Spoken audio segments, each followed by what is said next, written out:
Boa tarde a vocês que nos assistem pela TV Aberta de São Paulo e também aqui nas redes sociais, aqui com o Dr. Quioche Arata, jurista e presidente do IBDAFT. Professor, que saudade do senhor, hein? O pessoal está com saudade do resumo. Tudo bom, Walter? O senhor está bem?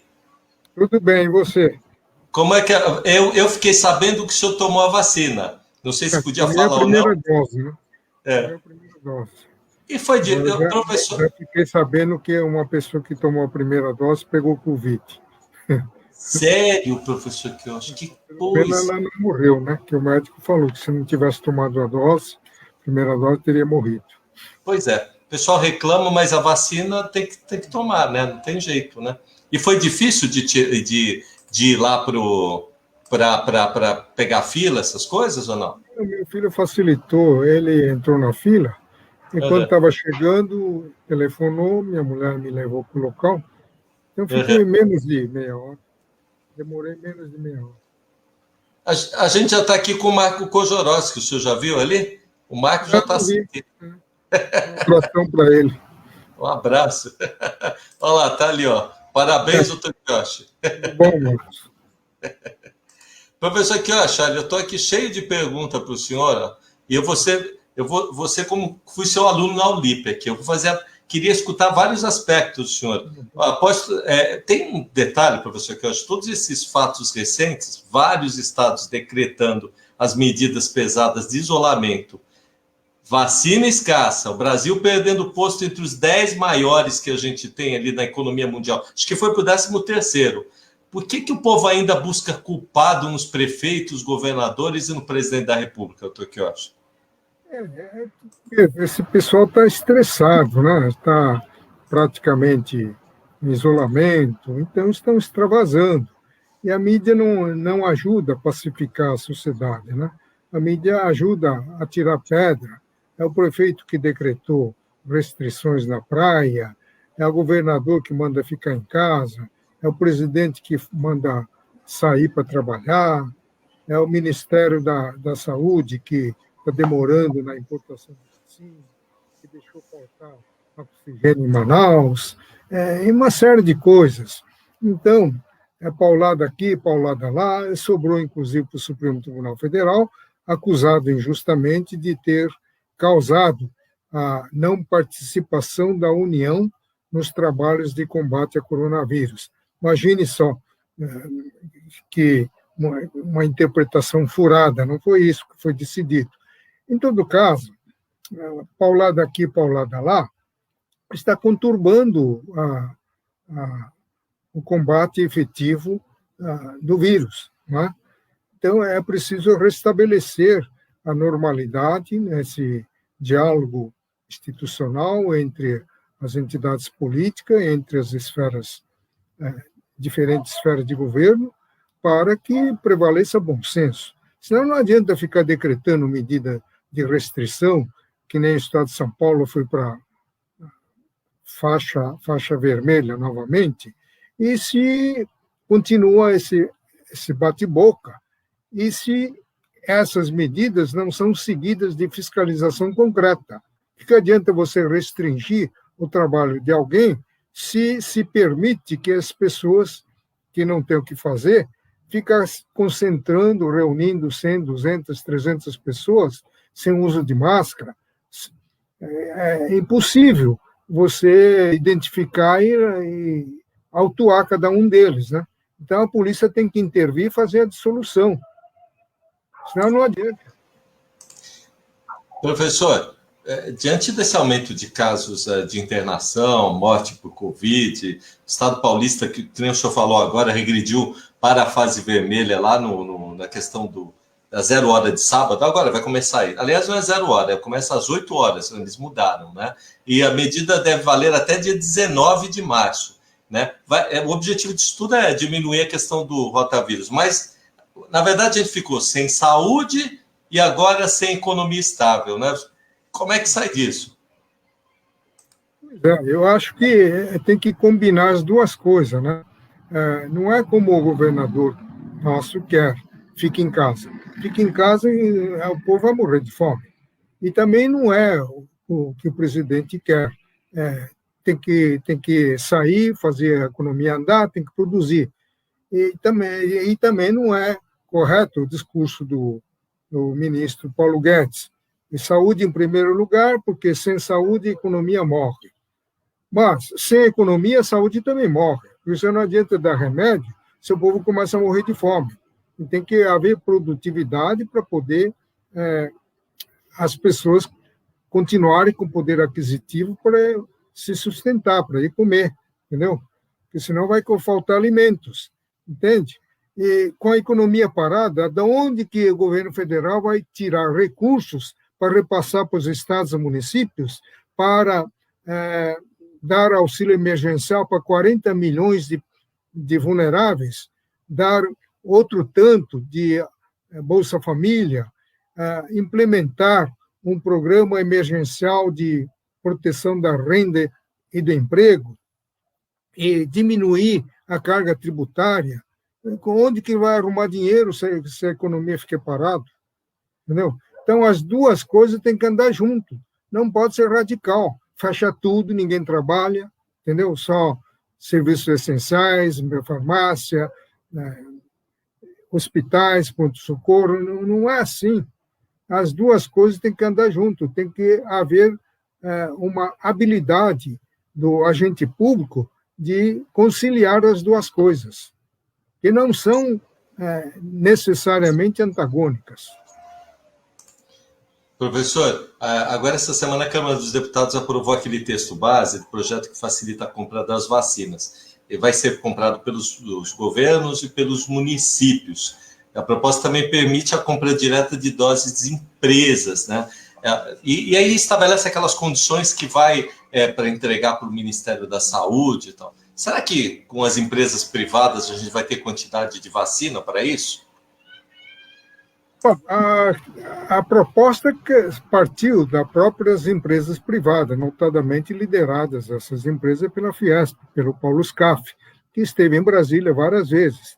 E aí houve entendimento, inclusive com o respaldo do Supremo Tribunal Federal, que autorizou as empresas, as particulares, procederem à importação de vacinas registradas lá no estrangeiro, mesmo que não tenha sido aprovadas pela Anvisa.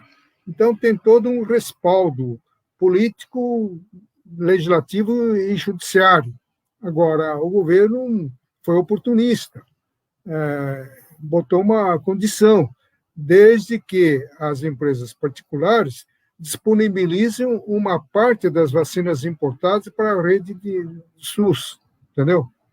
Agora, eu não creio que as empresas vão retroceder na proposta em virtude desse condicionamento, porque as empresas queriam, na verdade, participar do processo de combate ao coronavírus. Você não pode deixar tudo na mão do Estado, né? A sociedade tem que participar também, como manda a Constituição, no artigo 198, inciso 3. A implementação da saúde pública, da rede pública, é feita com a participação da comunidade. Entende? Então, ninguém pode fugir às responsabilidades nesse momento tão grave. Então, as empresas particulares que têm a marca da competência, experiência, vai contribuir decisivamente para minimizar os efeitos dessa pandemia. Professor, agora teve um outro aspecto essa semana, teve esse tombo histórico, né? O pessoal que não conhece muito, mas a gente teve no Produto Interno Bruto, o PIB, a gente está com um tombo de 4,1%, né? Pelo que eu vi aí de colocação, foi aquela história, colocou a gente na 12ª posição das economias, né? E isso aí segundo o índice desde 96. O pessoal não entende muito, professor Queiroz, por que... Claro, a pandemia está aí, mas dá para o senhor dar uma pincelada para o leigo, para ele entender qual é o reflexo disso? Até que a coisa não está tão ruim, porque se dependesse da previsão dos organismos internacionais que medem o índice de crescimento, faz a projeção do futuro, crescimento positivo ou negativo, entendeu? O Brasil ele estava programado para sofrer uma queda de 9 pontos no PIB, igualando a perda dos países países desenvolvidos. Porque quando vem uma pandemia, uma crise dessa, é evidente que as economias mais fortes dos países mais desenvolvidos sofrem um impacto maior do que um país em desenvolvimento e com menor impacto ainda os países subdesenvolvidos, né? Então, esse índice de 4,1% até que foi pouco, porque não se deu aquela previsão pessimista feita pelos organismos internacionais. Agora, quanto à colocação, efetivamente o Brasil já ocupou a 5ª economia do mundo, depois a 6ª, 7ª, 8ª, 9ª, 10ª, agora 11ª, você está falando em 13ª, né? E assim foi indo.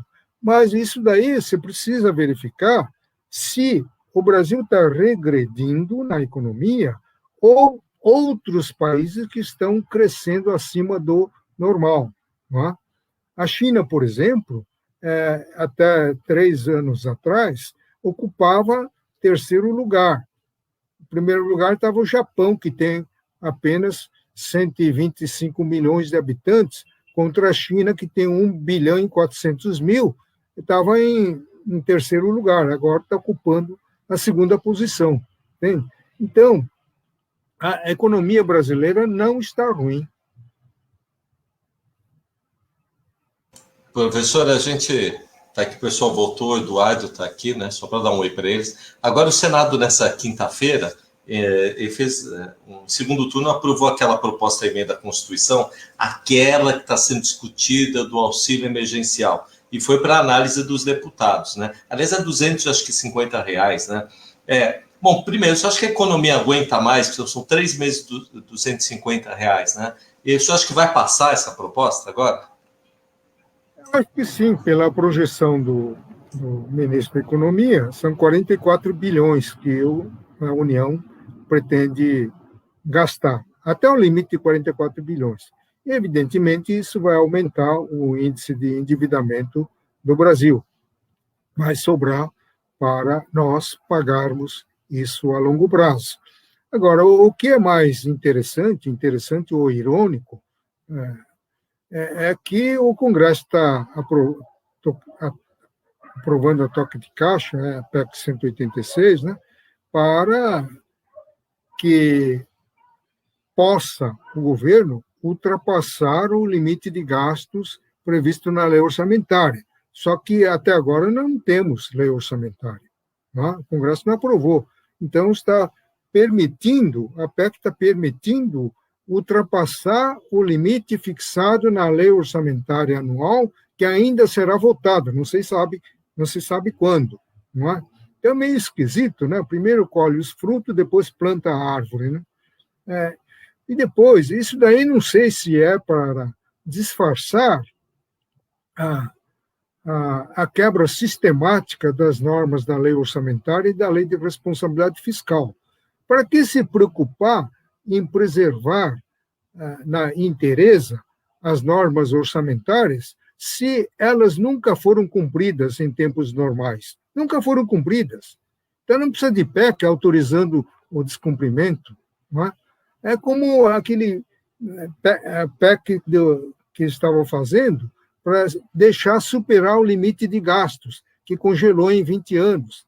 Então, eles querem flexibilizar essa emenda, acho que é 95, que congelou em 20 anos. Mas nem governo algum está respeitando o limite de congelamento do orçamento por 20 anos. Mesmo porque a população brasileira, o Brasil não é o único país que vai ficar estático, que não vai crescer em termos populacionais.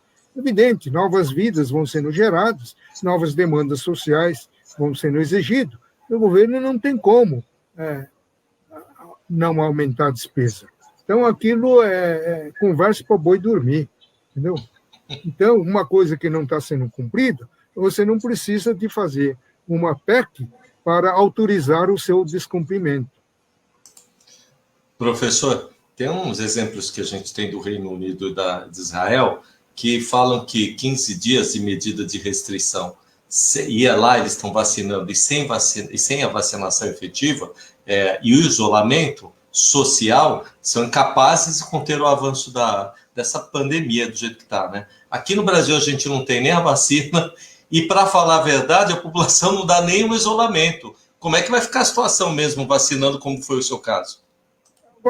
A vacina, o Programa Nacional, por enquanto está funcionando dentro daquele calendário de prioridade, não está havendo falta de vacina. Agora, o que não pode acontecer é uma execução errônea, não sei se por ignorância ou má fé, como está acontecendo no Rio de Janeiro. Como é possível você liberar o pessoal para vacinar de 60 anos para cima? Tem que escalonar, 85 para cima, depois 85, 84, 83, 82, 81, 60 anos para cima dá mais de 100 mil. Como é que vai? Ele formou uma fila quilométrica, 5 quilômetros de fila, não é? Que vai funcionar como um foco de transmissão do vírus. Então, assim, não há política que dê certo, né? Dentro do planejamento, dentro do critério estabelecido pelo Ministério da Saúde, não está, por hora, faltando vacina. Professor, essa semana criou uma polêmica, porque os dois secretários, inclusive, a gente fez entrevista com eles, os dois secretários da Educação liberaram aqui em São Paulo, né, cidade de São Paulo e Estado, liberaram a escola como serviço essencial. Aí tem uma pesquisa de fora do país dizendo que as crianças, né, transmitem menos, né? E aí se relaciona a transmissão na escola com relação ao professor, né? Agora, essa polêmica está aí jogada. O senhor como professor, o senhor acha que a escola deve ou não fechar nesse período? Isso daí é um dilema, né? Você tem que fazer uma escolha, né? Ou perde um ano de estudo, porque esse negócio de aula online, o índice de aproveitamento é mínimo, né? E vários alunos, principalmente alunos da rede oficial de ensino, não têm notebook, não tem esse aparelhamento moderno, né? Então tem que frequentar mesmo. Então é uma questão de opção. Os pais é que vão decidir se vão arriscar mandar seus filhos. Agora, o secretário de Educação está certo num ponto. As crianças não pegam com facilidade esse vírus como os adultos. Então, o exemplo de contaminação que se dá na escola é a contaminação que é transmitida através do professor, né? E não através das crianças, né? Agora, esse é um fator que o senhor entende bem. Teve uma reunião de líderes essa semana em Brasília e ganhou um corpo uma proposta que deixa fora do teto de gastos o auxílio emergencial e todo o programa do Bolsa Família. O governo caiu com uma bomba em cima do governo. O que o senhor acha disso? Isso é uma grande piada, né? Quer dizer, isso que nem é uma invenção dos economistas, deve ser, né? Porque esse negócio de déficit primário e nominal é uma invenção dos economistas. Não existe adjetivação do déficit. O que existe é superávit e déficit. O que, se não for superávit, o equilíbrio deu empate. Se deu abaixo, é déficit. Agora, inventaram o termo de déficit, superávit primário, que é a diferença entre tudo que você produziu e tudo que você gastou, menos a despesa com o pagamento de juros. Não é? Isso é uma farsa, né? Isso daí é para encobrir o tamanho do rombo, né? Daqui a pouco vem superávit secundário, né? Que é para diminuir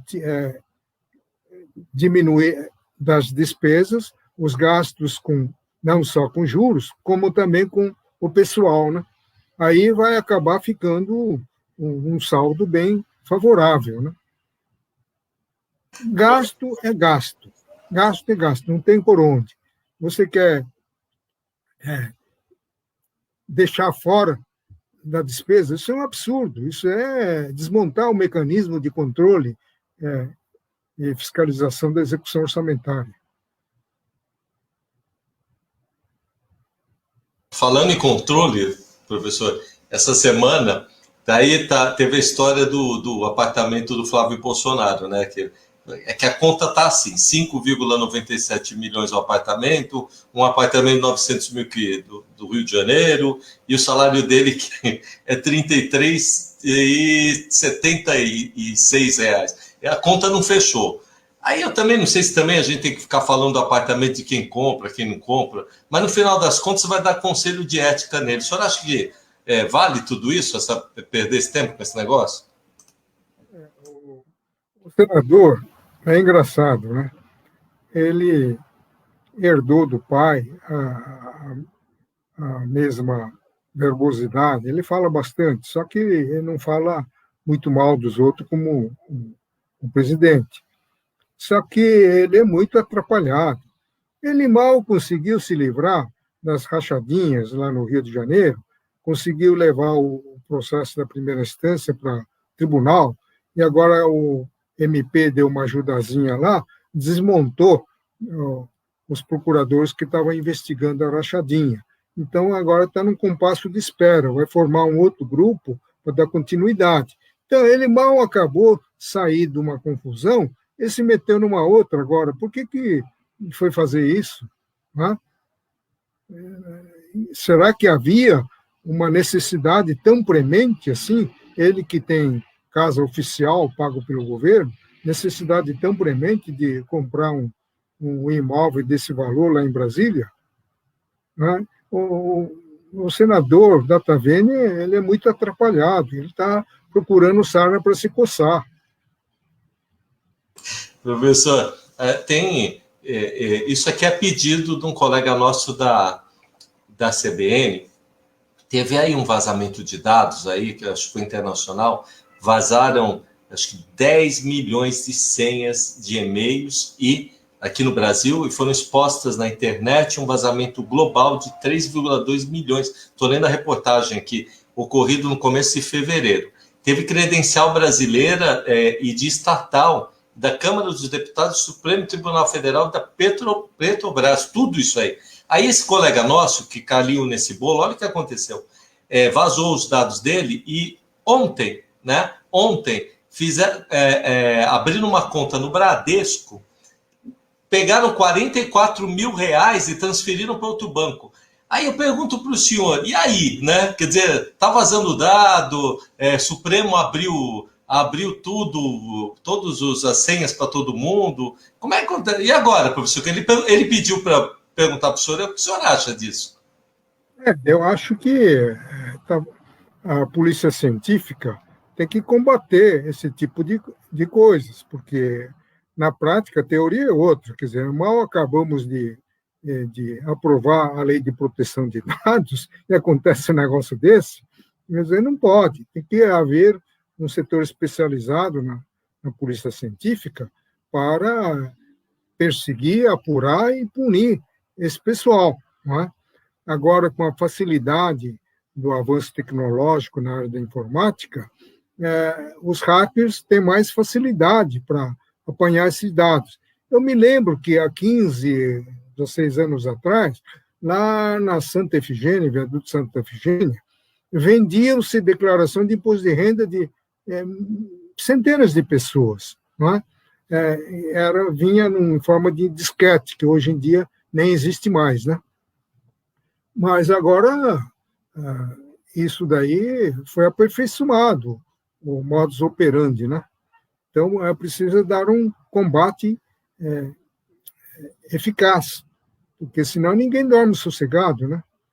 Amanhã você pode ter a sua conta bancária esvaziada. É verdade, professor, que eu acho. E o que o senhor falou, acabou de ser aprovado, né? A lei de proteção aos dados. Olha, tem uma última pergunta, que eu quero que o pessoal pense bastante. Mas antes disso, eu queria falar aqui que chegou olha, eu coloquei a gente aqui na telinha, ó, só para o senhor explicar. Está aqui, ó, os dois temas de direito constitucional, responsabilidade civil do Estado e o emprego das Forças Armadas. Aliás, tema polêmico, né, Torquioshi? O senhor quer comentar um pouco aqui? O primeiro tema, a responsabilidade objetiva do Estado e das concessionárias, todo mundo já abordou. Então, a novidade é que estou estendendo essa responsabilidade objetiva para os delegatários de serviço público, que são os oficiais de registro e notários. Não é? Isso ninguém comentou. E outro ponto que estou ponto nebuloso que estou desfazendo, costuma-se dizer que a responsabilidade objetiva é a responsabilidade sem culpa subjetiva. Não.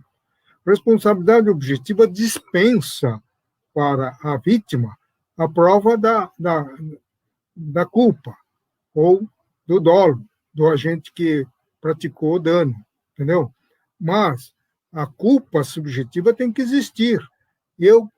O agente do Estado, por exemplo, ele pode se eximir da responsabilidade provando que não agiu com culpa ou provando que houve culpa concorrente da vítima. A vítima estava atravessando fora da faixa de pedestre com o celular no ouvido e o carro estava um pouco acima da velocidade. Aí houve culpa de ambas as partes, então a indenização é reduzida pela metade. Mas não é certo dizer que a responsabilidade objetiva é aquela que dispensa a culpa. Não dispensa a culpa, dispensa a comprovação da culpa por parte do autor. Mas o réu pode se eximir dizendo que não houve culpa. Por exemplo, você está com uma velocidade normal, algum suicida vai lá e se joga diante do seu carro. Que culpa você tem? O Estado não pode ser condenado mediante invocação da teoria da responsabilidade objetiva, entendeu? Porque o réu pode, no caso, o Estado e o agente, pode invocar que a culpa foi da própria vítima. E o segundo tema foi motivado por aquela polêmica, a intervenção das Forças Armadas, quando há divergência entre os dois poderes. Então, eu aproveitei para fazer um estudo preliminar sobre a atuação das Forças Armadas no âmbito interno, não é? Nas 4 hipóteses: estado de sítio, estado de defesa, intervenção federal, que nem sempre exige a presença das Forças Armadas, né? Por exemplo, destituição de um governante por ter deixado as finanças quebrarem. Aí a União nomeia interventor, não precisa ser militar, é alguém que entenda de finanças.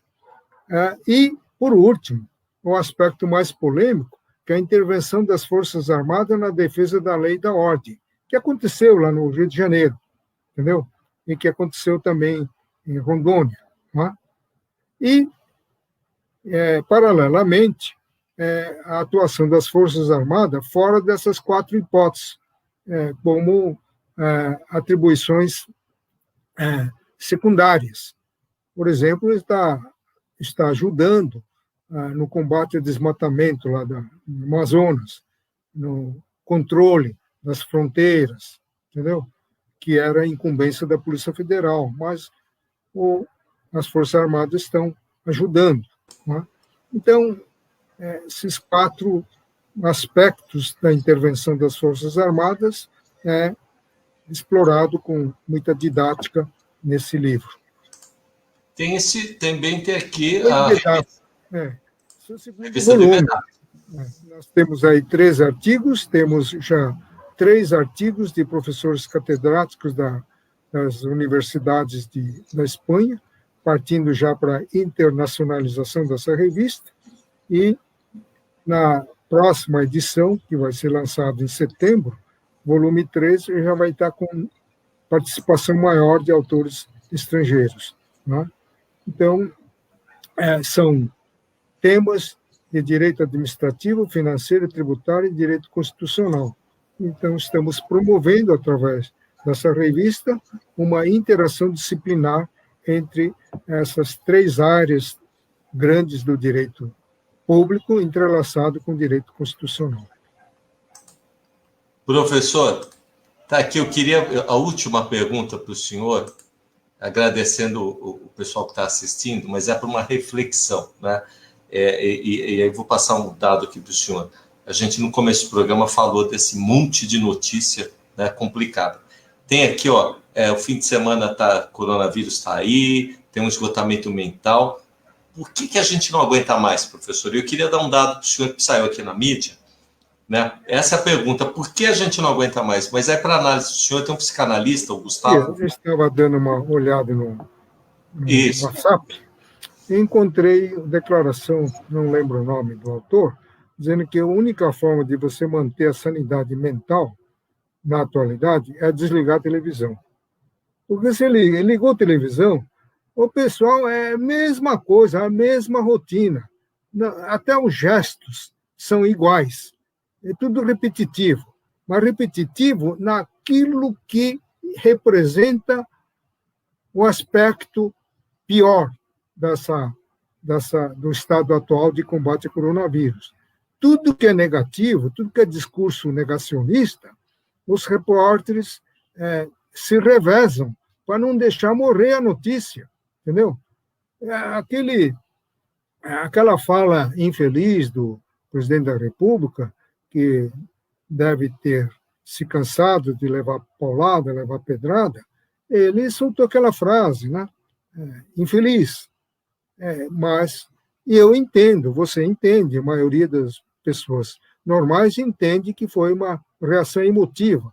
A imprensa pega e fica repetindo a mesma frase que o presidente soltou, chamando a atenção, como que se fosse o fim do mundo, fazer uma declaração daquela espécie, quer dizer, fora do contexto, entendeu?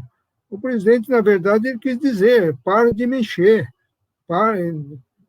eu não sou mágico, o país inteiro está sofrendo, o país do mundo inteiro está sofrendo, não tem nenhum país que tenha evitado as mortes, não é?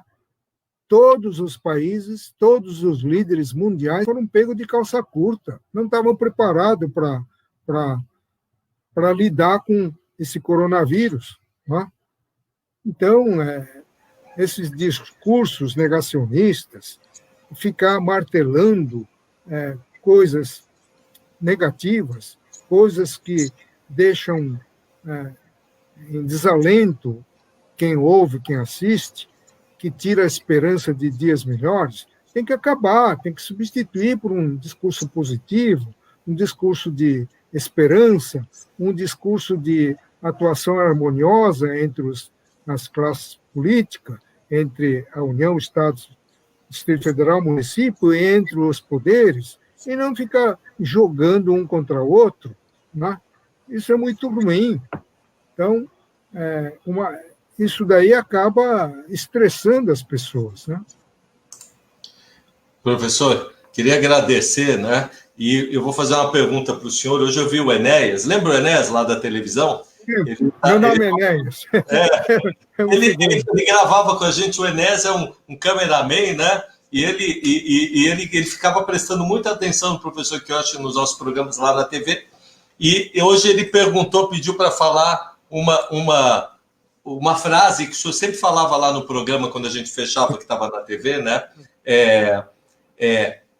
Tem jeito Brasil, professor Kiyoshi? Tem jeito o nosso país ainda? Lógico que tem. O Brasil é um país jovem, né? Comparado com o país da Europa, da Ásia. Então, é um menino, né? E que tem um potencial muito grande, tem riquezas naturais e tem grãos. Países adiantados, eles vão depender do Brasil, porque você não se pode alimentar de chip, né? É verdade. Vai ter que cair na mão do Brasil. Não é por acaso que a Índia e a China estão exportando para o Brasil vacina que não tem para a população deles. Verdade. Sem investimentos, se chama geopolítica, porque o Brasil é um parceiro importante por causa do agronegócio, entendeu? Então, enquanto tiver terras boas e agronegócio andando, o Brasil tem o seu futuro garantido. Professor, eu queria agradecer tanto, porque eu estava contando que a gente já tem 22 anos que o senhor já presta para a TV aberta a entrevista. Eu quero agradecer pela TV aberta, né? Isso é importantíssimo. O senhor já faz parte do nosso canal. E, pelo menos no Instituto, nas atuações que eu estou com trabalho com o senhor, a gente tem 35 anos, não é pouca coisa, né, Torquato? Pois é. E o Eduardo aqui, para finalizar, ele disse assim, professor, eu não gostaria de ficar botando muita pergunta, eu vou comprar os 2 livros novos, então já vai estar para vender, em pouco tempo já está aí para vender, né? O do Iberdaft eu não sei, mas o outro sim. Professor, obrigado e até a próxima semana, né? Vamos ver se vai mudar alguma coisa, né? É uma semana inteira de lockdown, né? Então, as notícias não param, né? O mundo gira com uma velocidade tão grande que quando você pensou em uma coisa, já está acontecendo outra. Professor, até a próxima semana, então. Até a próxima sexta-feira. Abraço.